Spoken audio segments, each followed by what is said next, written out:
I am Matthew Arndt, the Director of Training for Gloss University. And I'm David Patterson, your Technical Director of Gloss University. Dave and I would like to welcome you back to our next series here. We're calling this the Pad series, where we're going to dive into some of the technicalities behind all of the buffing pad options on the market today.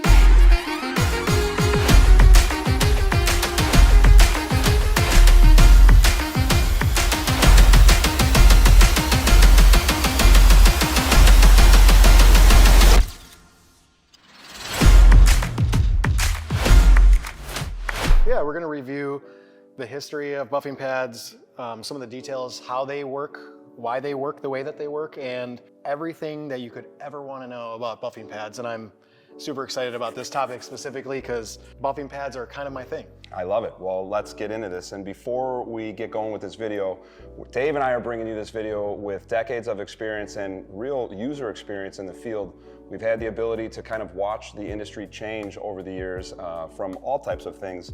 Especially, I think, one of the bigger differences we see today, Dave, is the size of pads. They're not, when you and I started doing this, they were much larger than they are today. So we are excited about this, and we hope you guys are as well.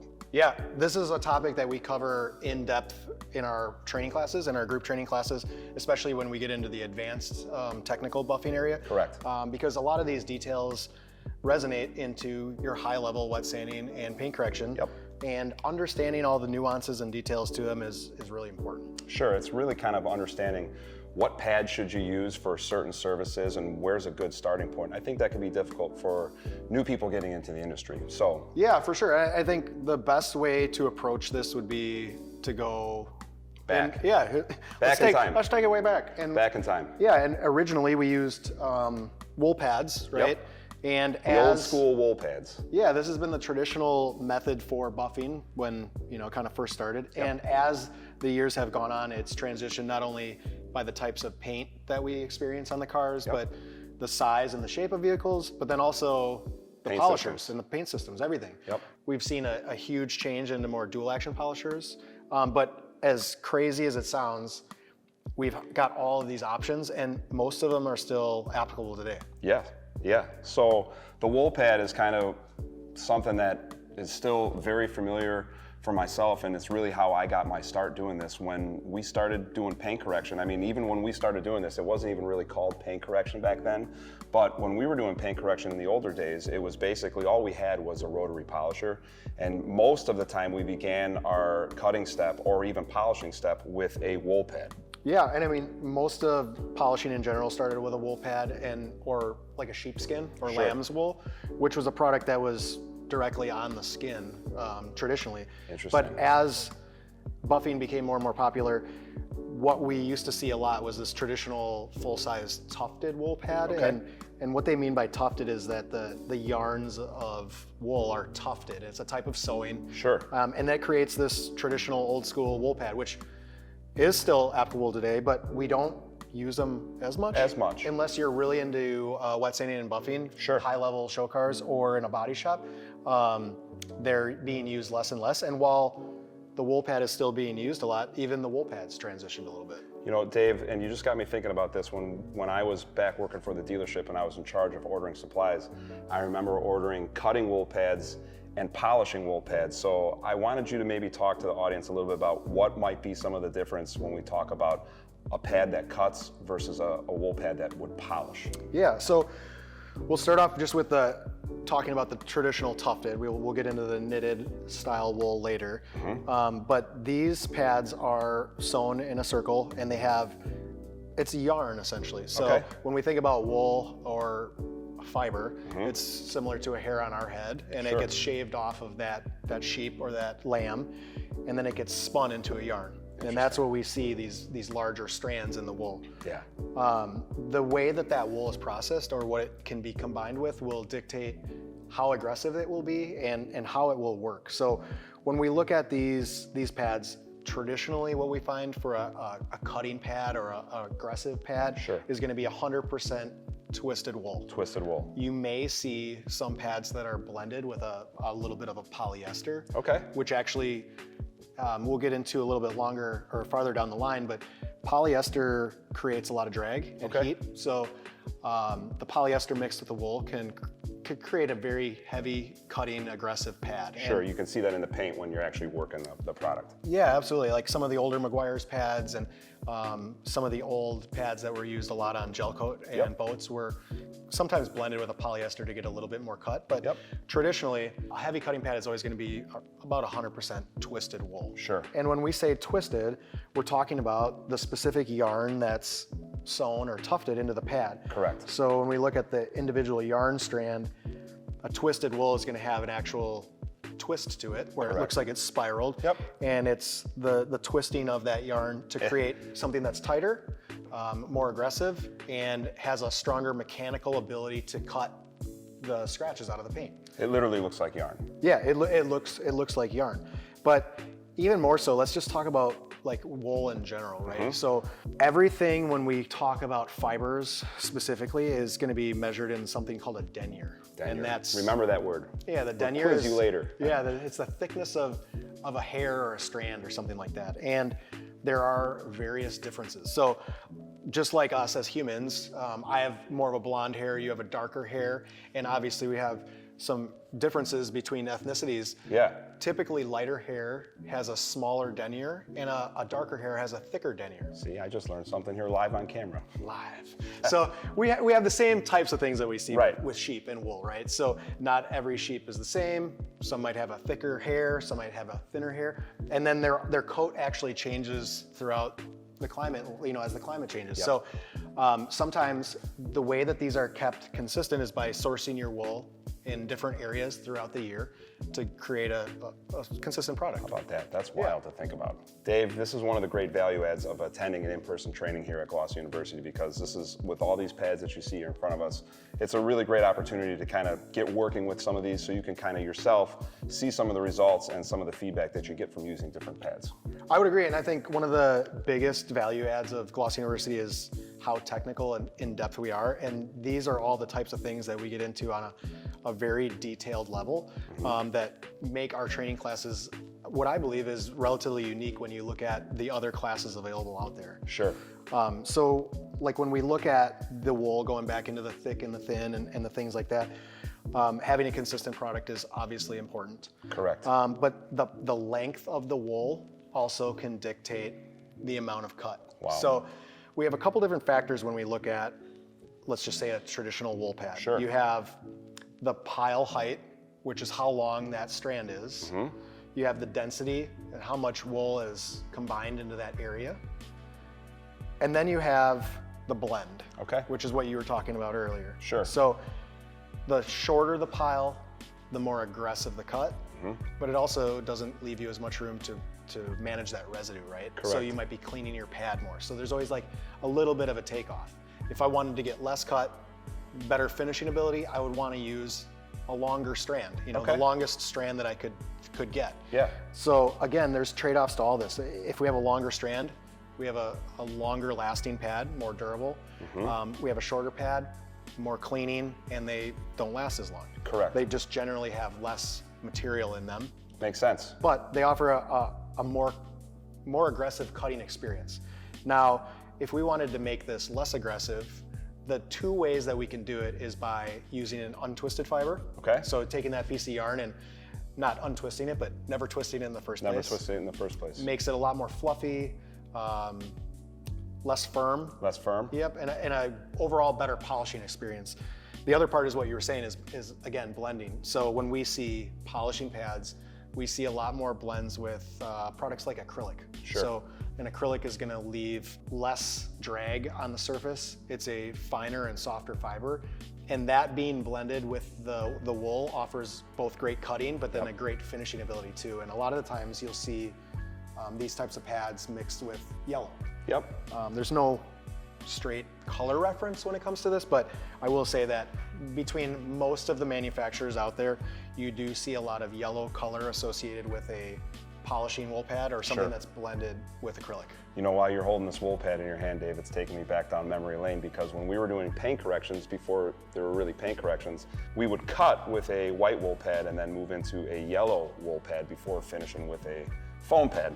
Yeah, and there is other materials. Like I said, there's polyester, there's different things that you can blend to it, but Oberk did something like that with our silk, right? Sure. So silk is a material that's not used a lot. It's a little bit more expensive when it comes to material costs, but silk has a very fine denier, so it's Yes. very thin, and it actually produces a very durable pad because it's one of the strongest natural fibers in the world. So silk is something that we utilized on an Oberk pad to increase the cut and the durability, but there's a lot of different things that you'll see and that are blended in with them. Sure. The one thing I want to mention is that when you get into polishing wools that are untwisted, Okay. is that they are nice and soft and bigger and fluffy, but they tend to lint more. Yep. So when the wool is twisted tightly together, it tends to not lint as much. Yep. So those are some of the different things that you can experience with these. But generally speaking, whether you're using Buff and Shine, Lake Country, or Rupes, or any of these other wool buffing pads, they're going to be using similar blends in correlation with their cutting ability. It's awesome. The only other thing that I can really say about these pads before we move on is that you do have two different styles of pads being made. So Sure. they're generally made the same way or very, very similar, but you have both a steamed and an unsteamed version. This is where it gets really technical. Yeah, and some of it is minor details. When you steam the wool, the length of the pile tends to shrink down, just Okay. like if you would Like dry a shirt in a yeah, dryer. or a hat, you know, you got a wool hat, it'll shrink. So it'll shrink these fibers down, but what it does is it swells up these pieces of yarn and it locks in the fibers really good. So when you get a pad that's gonna be steamed, it will lint less initially. So like when you pull it out of the bag and you start to go, it's gonna lint less. Yes. But it will also cut a little bit less too. Interesting. Most of the time that doesn't matter. Okay. But if you're doing industrial work, gel coat work, Okay. some of these areas, it might make a difference. You might want the heaviest cutting pad you can get, right? And when you're looking at that, an unsteamed wool pad is going to be more aggressive. But Interesting. But it will lint a little bit So more. now I have a question for you regarding that. Now, if we're talking steamed versus unsteamed, does one or the other kind of contribute to the longevity or a shorter cycle of the pad, right? Because that's one of the things I love about wool pads is that wool pads, they last a long time, right? You can get several uses out of a wool pad versus some of the newer pads that don't seem to go as far. So is there a difference between that? No, I don't think the steaming really has anything to do with overall durability. Okay. But the one thing that I will say is these pads work a lot off of the mechanical cutting ability, right? So as we talk about the different pads, you have both the mechanical cutting ability or polishing ability of the pad itself, and then you have your cutting or polishing ability from the abrasive or the liquid abrasive that you're using with it. So when we look at these pads cut a lot using a larger strand with mechanical abrasion, which is why they leave such a large swirl or hologram behind them. Right. So with this pad, we get a lot of mechanical abrasion from the pad specifically. Not that we don't get it with the polish, but you know, you get into a foam pad, there's not going to be a lot of aggressiveness to the foam itself, right? So you're using a lot more of that abrasive. Makes sense. Where this is going to be the strand itself doing the mechanical cutting. Yeah. So if you're watching this video and you're a little frightened or a little scared about using wool pads, be sure to check out glossuniversity.com. We have a bunch of trainings coming up this year, and this is something that we really showcase at our advanced wet sanding and paint correction classes. Yeah, I mean, absolutely, because most people are scared about this pad the most, but realistically, these wool pads create the least amount of drag, the least amount of heat, and you have the lowest risk of actually damaging the paint. That's wild, and I mean, I guess it makes me wonder what leads how the marketing has been so great to kind of frighten people about using wool pads, because I still think when you look at the numbers across the country, most of the wool pads are still kind of outnumber the usage of the other pads that we see being used today. It's still widely used. Wool pads are used for a lot of different applications. Well, I mean, realistically, they're kind of coming back in a different form. And we're not going to spend too much time on these because we're going to do individual videos where we highlight all of these details with our wool. And we've got a lot more to share about the wool. And then we're going to highlight all of these details and specifics on all these different types of pads. But that will require a little bit more time. So we'll kind of touch base on the different pads and where they become valuable. And then we hope that you'll come back for our follow-up episodes where we kind of showcase wool, foam, and microfiber in its entire form and give you all the details that you could ever want, probably. So As we transitioned from your traditional tufted wool, now we see a knitted wool, which is similar to a lambskin, the traditional type of wool. Yep. I like to call it a single strand pad. Yeah, single strand. So the knitted wool is essentially similar to the sheepskin, like we just said, but it's shaving that wool off, similar to our tufted pad, Yep. and then knitting it instead of tufting it. So essentially a different type of sewing Yep. to create more fine strands. And what I find useful about these pads is they're a lot more precise, right? I would agree. For edge work specifically. Yeah, for edge work. And while these pads are very aggressive and can do a lot of work for us, they don't really have the most sharp or definitive edge Yep. when you're looking at doing the Precision, edges. right? Yeah. Yeah, the precision that these pads have. So they lack the ability to use that rotary tool like a scalpel. Yep. And when we use these, the tufted wool is essentially a rotary specific pad. Yeah.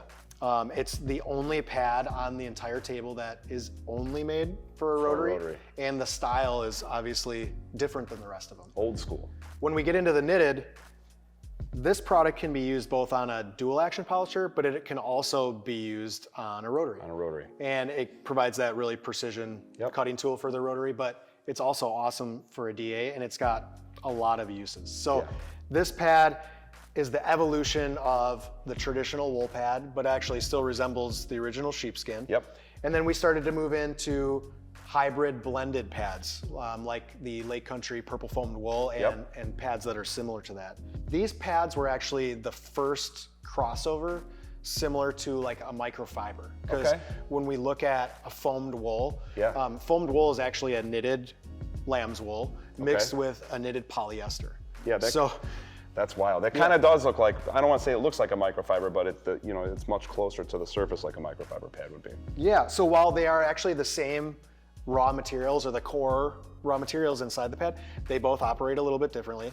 And the purple foamed wool was actually originally made for a rotary machine. Yeah. So purple foamed wool works great on both of those machines, but it utilizes a plastic or a urethane. Correct. To provide additional cut within the pad by increasing the temperature. Wow. And it also creates a lot of other technicalities inside of it. So this brings me to a question, Dave. Would there be any negative side effects of using a wool pad on a dual action polisher? Or maybe negative isn't the right word, but is there anything that could go wrong from taking an older wool pad and putting it on a DA? When we say older, as long as we're looking at a knitted wool pad, typically they will work on a DA, and they work pretty well. Because of the dual action and oscillation, depending on how long the fibers are, they can kind of get tangled up and clogged up where they need to be cleaned or brushed out more regularly. But they, generally speaking, they can be used on both. Yeah, because I've had a lot of technicians that have asked me questions about that, and a lot of times a byproduct of using a pad like Dave's talking about on a dual action polisher is you get more haze. Yeah. Right? Yep. So, and realistically, you can use foamed wools on a DA too, but me personally, I feel like they have the best result on a rotary specifically because of the way that they operate and they're designed. But overall, we've got a variety of different, both tufted and knitted and blended pads to provide us various uses in different areas. Sure. But the wool pad really kind of got displaced over time with foam pad. This brings us into our next topic here where we're going to kind of get into foam pads. So Dave, as you mentioned, you keep using this word lint, the linting. And the linting, if I'm not mistaken, has something to do with what drove the innovation of the foam pads. Is that right? Yeah, definitely. So most of these buffing tools and things were, in a paint shop, body shop, things like that. And there is a lot of lint. There's a lot of lint, there's a lot of dust. And the foam pad was an answer and a solution to that because solving problems. Yeah, the pad itself did not provide any dust. So the only contamination in the air that you would be producing would be from the compound dust and whatever the material you're polishing off, clear coat or paint. The foam buffing pad became very popular. It was about the early 80s, I believe. And they used to use different foams that they were all closed cell for one, which is something that we don't see a lot of these days. And they were a different type of foam. So these foams were very brittle. They weren't what we talk about today as like a pre-polymer foam, Sure. which is something that kind of kicked off in Europe. Yeah. But these pads, they served a purpose. They offered a way to buff a car without creating the lint, and it was more sustainable, right? Yes. These were the times when obviously oil and plastics and the productions of these things were important. Big and time. the idea that you could produce something out of plastic versus an animal, Sure. I'm sure was entertaining as well. But foam pads were really the most popular for decades, right? Man, and I mean, they still are, but I'm picturing walking into the body shop in the late 90s and early 2000s when I was selling products, and just picturing the rotary polisher hanging, you know, from the garbage can or something with a waffle foam pad on there. Yeah, yeah, and it's what I always think about too, because honestly, I believe the foam pad was probably as popular as it was for so long because of 3M. Sure. And because of the waffle pad. Most body shops that you'd walk into would utilize this system. Yep. But what I always remember is the polisher that was always hanging out there, and the pad was never replaced until it didn't look like a pad anymore. It just was falling apart. Yeah, so they were never cleaned, but they did. That's how I learned how to buff. I actually learned how to buff on the 3M system. Yep. And when I left body shop school, that was the only thing that I thought existed. Or if I saw anything outside of that, it was not as good as 3M. Correct. For sure. Yeah, I mean, 3M is still widely used, the 3M Perfecta system, and it serves a purpose, and it's still widely used in a lot of body shops. Yeah, for sure. As everything kind of changed, like if we think about this, let's just say as we move down our walk of history, the DA polisher hasn't been in existence yet. Correct. Right? So we're only using rotaries. The foam is a new opportunity to polish and not contaminate your air, but polyurethane foam has a lot more drag. It's very interesting. So this is where burning paint kind of starts. I mean, for the most part, not that you can't burn paint with a wool pad. Sure. But if we talk about actually burning paint as in overheating paint, Yeah. a lot of that happened right here. Yeah. Whether it was polishing the surface without enough liquid and you're dry buffing it, or the paint was too fresh and it was a little bit too soft.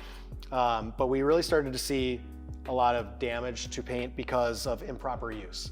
And a lot of this comes down into heat and friction. Yeah. So this is where a lot of these future videos and our training classes really dive into, is not only these details, but how do these products generate heat and how do they work within that range? Heat is not something that we want in buffing, right? Correct. It's kind of a byproduct of friction. Sure. But it does play into a role of what's happening on the surface. And whenever anything is warm, it definitely changes how it polishes, right? Well, I remember the very first time I burnt through, it was on a 1998 Honda Odyssey with a rotary and a yellow foam pad. I'll never forget the day. It's still stamped in my brain. Yeah. Well, I mean, I'm sure people have gotten confused in the past and thought maybe when you're buffing, you get it hot and maybe, melt the clear coat or reflow the clear coat back together. Yep.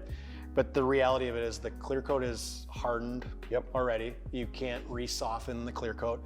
And the way that we're removing the scratches is actually abrasion. Abrasion. We're buffing or sanding the surface until that scratch has been removed, essentially, right? Yes. When we do that, we are creating heat and we are changing what's happening on the surface. So while we don't want heat and while it's not a main component to what we're doing, a good way to understand it is that the foam buffing pad that we're using to buff on the paint is actually made of the same or a similar plastic as the clear coat. Yeah. So a clear coat on a car typically these days is a polyurethane, and these are a pre-polymer polyurethane foam. So cool. So if we think about the friction on this pad and the heat that gets created, these pads tend to soften when they get warm. That's correct. And the same thing happens to your clear coat. So heat management is one of the things that we'll talk about in these individual videos, but foam pads specifically are the least effective or the least efficient at managing heat.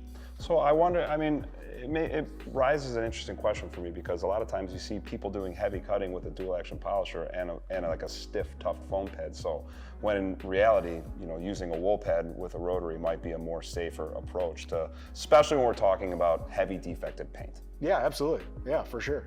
The reality is the friction caused by a foam is going to be way higher and create way more heat than a wool pad would. Yep, yep. So as the foam has changed, we've seen a lot of new stuff in the last 5 years. This is going to be an awesome video that we go over and talk about all these different details. But the most recent add-in to our collection of buffing pads is going to be our microfiber and micro wools. After the foam pad was created, the dual action polisher became pretty popular in the 80s. And that started with using like essentially a DA sander. DA sander. Slapping a foam pad on there. And it's a very short orbit then, those older sanders. Yeah, it was. But I think the initial idea was that we could provide a finish that didn't have holograms, you know, and swirls like that. But the DA polisher became more and more popular. We started seeing Porter cables, wood sanders being converted and starting to be used as a DA polisher.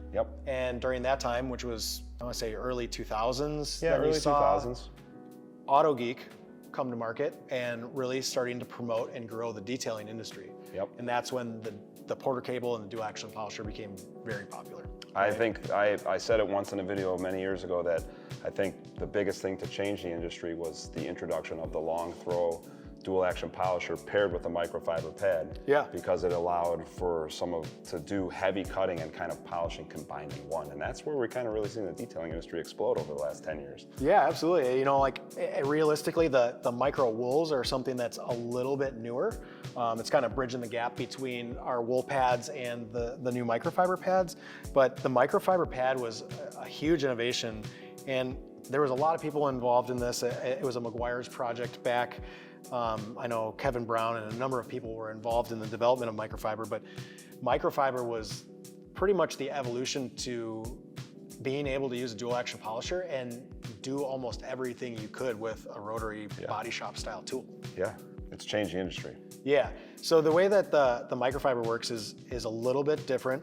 Microfiber gets the name from being a microfiber, right? There it is, right in the name. Yeah, so this is where the idea of denier will come back from our initial conversation in the wool. And microfiber is micro because it's essentially the smallest fiber in the world, and it starts as a 1 denier fiber that gets processed and split 100 times. And that's what creates the soft plush feel and allows all of those fibers to be split so fine. And most of the time it's done like in an acid wash type of a processing where it's able to split that fiber. Yeah, so we're taking a harder plastic, making it very soft and plush. It's wild. And all of those little fibers have the ability to hold on to abrasives. Sure. That in combination with the fiber itself generating drag and heat. Moving around. Yeah, and those two things combined make the dual action polisher very, very effective at heavy scratch and defect removal, which was something that we never had in the past. Yep, that's why I said it's game changer. Yeah. Once these came out, you could do some really good work with just basically one pad and one liquid. Yeah, so in a nutshell, like these are a huge selection of the pads that we're gonna see on the market. And in the next 3 videos, we're gonna showcase some of the things that we do in the Gloss University class and talk about all the details and all of the fine things that create a different user experience, a different result, and how they're actually doing it. Thank you everybody for watching. Please remember to like and subscribe. We know there is a lot of pads here on the table, and we encourage you to check out glossuniversity.com where you can come down and train with us in person. And be sure to check back for the specific videos on each of these segments we covered here today in this video.